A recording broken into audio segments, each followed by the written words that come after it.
Well, it's interesting. Every month we do the New York State Consumer Confidence Index, so we compare ourselves directly to the nation. And the nation dropped 8 points in July. New York State held flat. So from that standpoint, that looks good.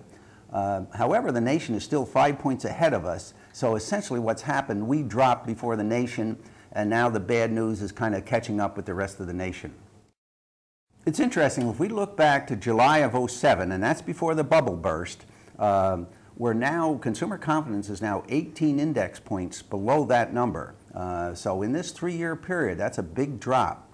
If we go back 2 years to July of '08, we're actually 10 points ahead of that time, because that's after the bubble burst and people were feeling really bad at the end of '08. And now we go back to July of '09 and we're just about where we were a year ago. So for the past year, we essentially have been treading water. Nothing has happened either dramatically up or down for consumer confidence in the past year. Yeah, the index has a current component and a future component.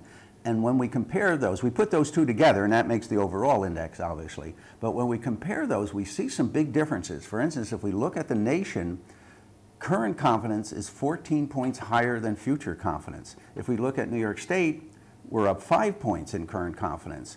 New York City's, the difference is only 3 points. When we go to Upstate, future confidence is 9 points below current confidence. So when we put all of that together, we're looking at people who are very much afraid of the future.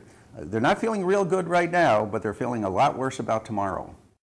No, we're looking for a long term here. One of the questions goes out for 5 years, and we have about 1 in 5 people, 1 in 5 consumers, think that business is going to be better over the next 5 years. We have almost half who think business is going to be worse over the next 5 years. So the long-term outlook right now for the consumer isn't very optimistic at all.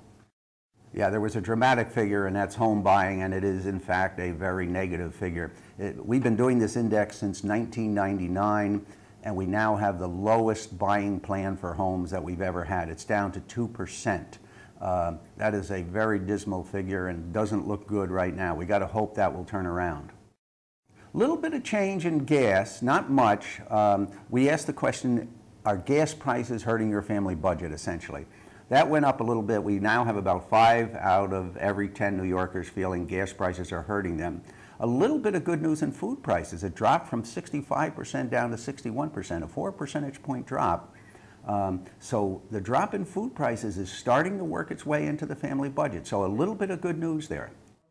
Yeah, I know the devil is in the details, but if we look at the big picture here, it's very easy to see what's happening. Consumers are not spending, businesses are not hiring, and that creates a vicious cycle. If consumers spend, then businesses will hire. If businesses hire, then consumers can spend. And right now, that's not happening.